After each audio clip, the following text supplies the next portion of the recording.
This week on Pop Fiction, Teamsters, Shazam, Mr. and Mrs. Smith, and a lot more.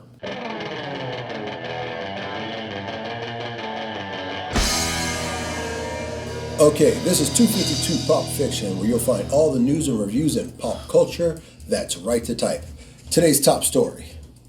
2025 may be a great year thanks to the upcoming Naked Gun remake. The next untitled Naked Gun comedy film from filmmaker Akiva Schaffer will open in theaters on July 28th, 2025, according to Paramount Pictures.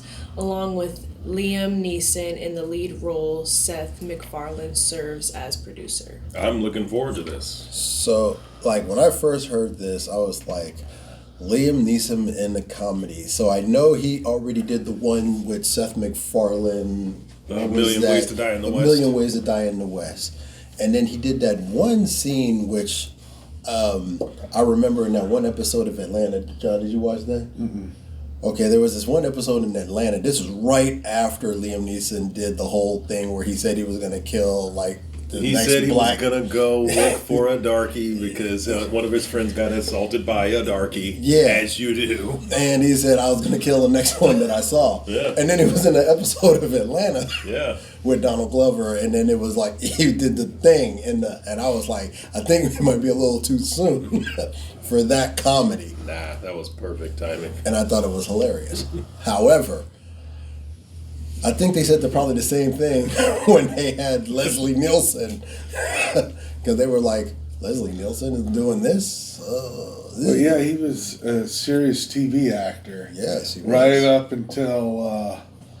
Airplane? Airplane, yeah. He was a very serious actor, always played straight man. Mm-hmm. I never saw him in a comedy, and then boom, Airplane. Surely you can't be serious. Yeah. Don't call me Shirley. There you go. Nice line reading there.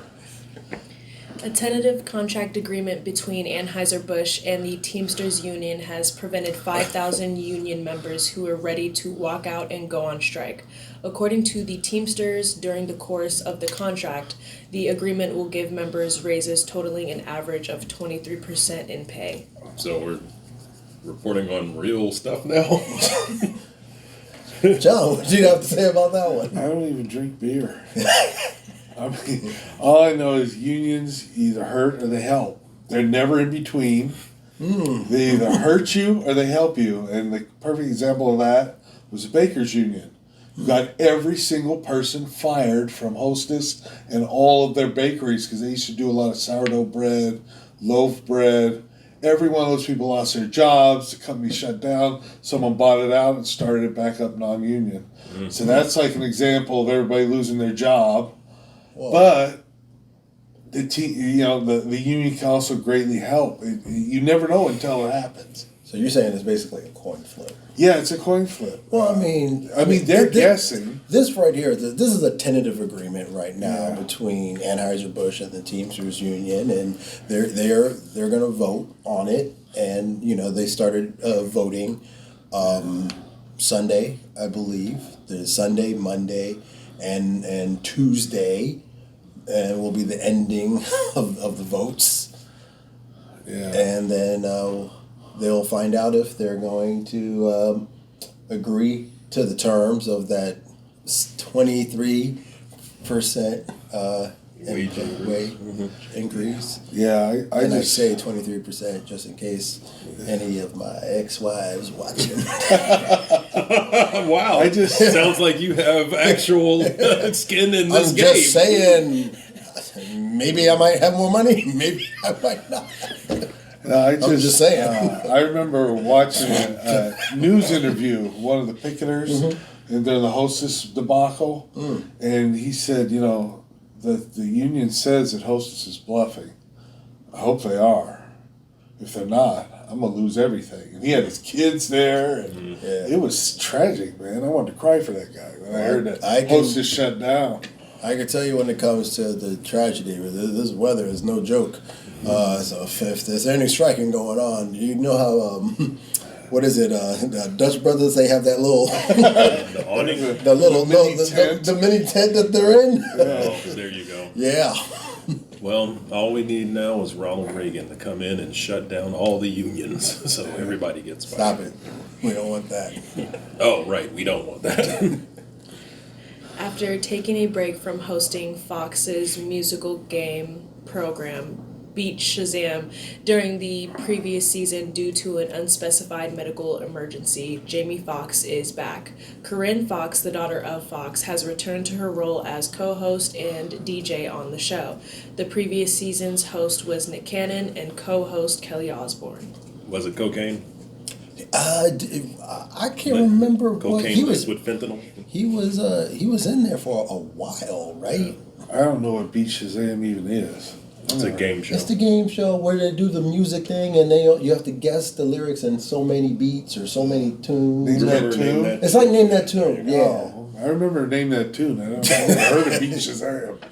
I should put Name That Tune on JB Remembers. That would be fitting. JB. But hey, we wish Jamie Foxx a speedy recovery, or he's back. He's back. We wished Jamie Foxx a speedy recovery. But you and said now he's something back. that is that confirmed? You Oh, get some no, cocaine with fentanyl, or is this? I don't know. Please refer all lawsuits to Ralphie B.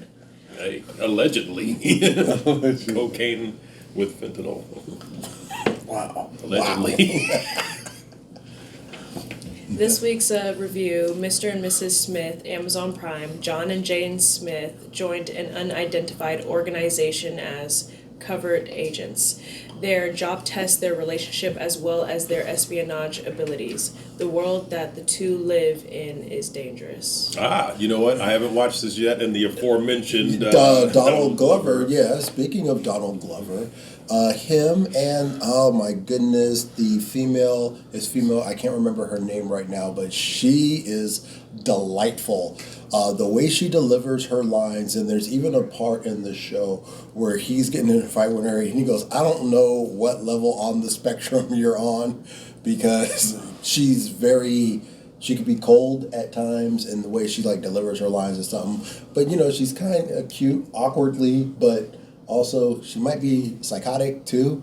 In the way that she's super hyper violent out of I'm nowhere. assuming that since this is based on the movie about two assassins, Yes, that but the difference. difference between it than the movie is kind of like in the movie. Spoiler alert: if you haven't seen Mr. and Mrs. Smith the movie, Brad Pitt, Angelina Jolie, kind of smart there. yeah. So what it was is they were both assassins from these different agencies.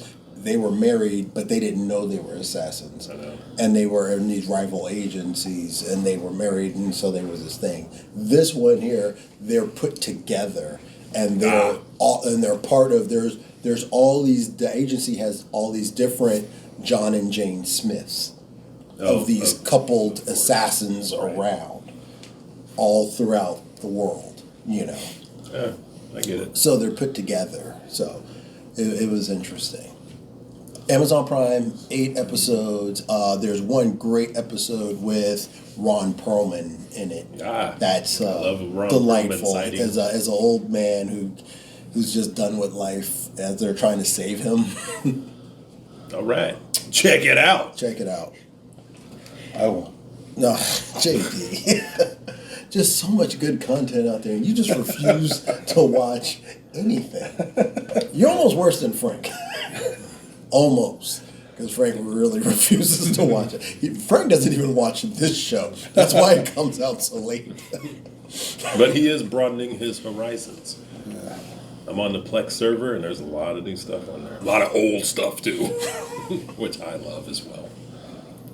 This week, JB remembers. Yes, this week, JB remembers 2 toys I had as a child are 2 of the most popular toys in history, and I thought they were the lamest pieces of crap I'd ever seen. Slinky. No, Slinky is actually 10 times more entertaining than both of these combined. I will name the first one.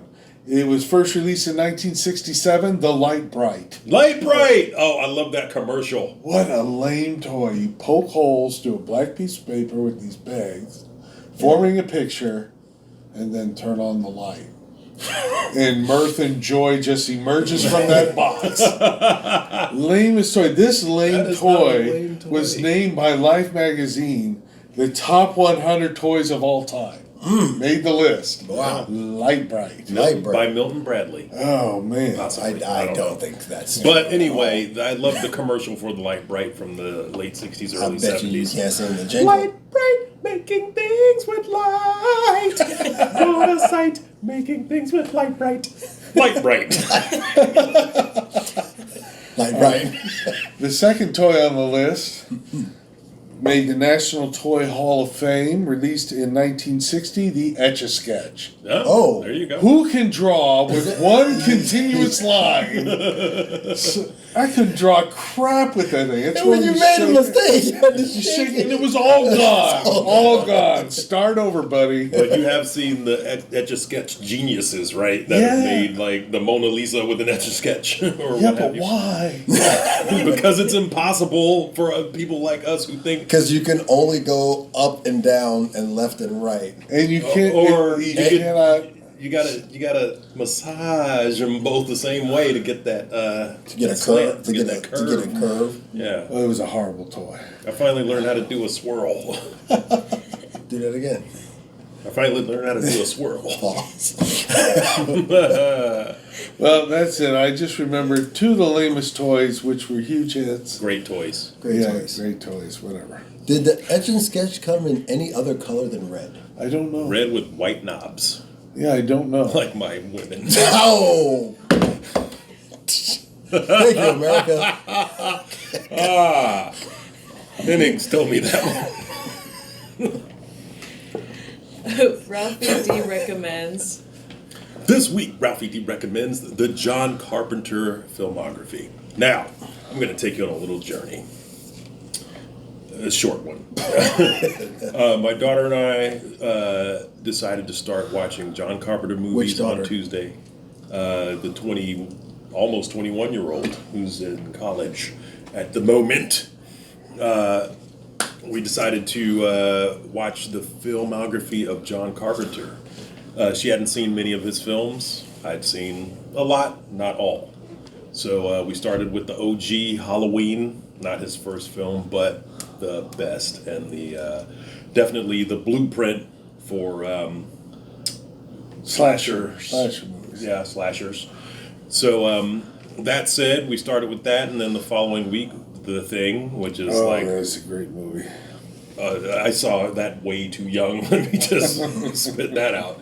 But saw that, blew her mind. Practical effects were on point, and then we watched Body Bags. Not great, but Body Bags. Body Bags 2. oh god.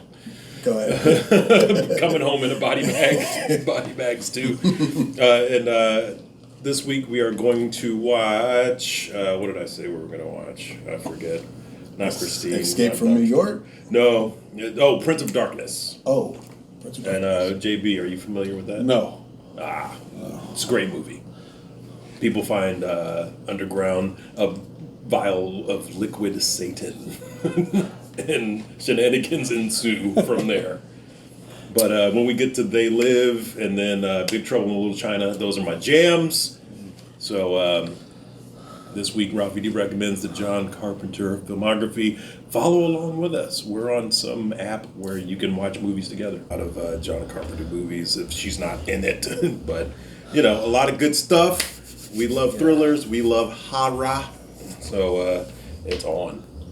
And I'm calling it Harper Carpenter Tuesdays. Because I like putting names on shit. Okay. All Wrap it right. up. And we'll be casting every Tuesday, 7:30 p.m. Going Pacific time. on. I'm Ralphie D. That's news to me. You can cut most of that out. I'm Quad Kurt. That's my story, and I'm sticking to it. We'd like to hear what you think. Leave us a comment down below and let your opinion be heard. And if you like this video, please check out other videos on our channel. I'm JB. This is 252 Pop Fiction, where you hear it First. Ah, you did the finger point. All right.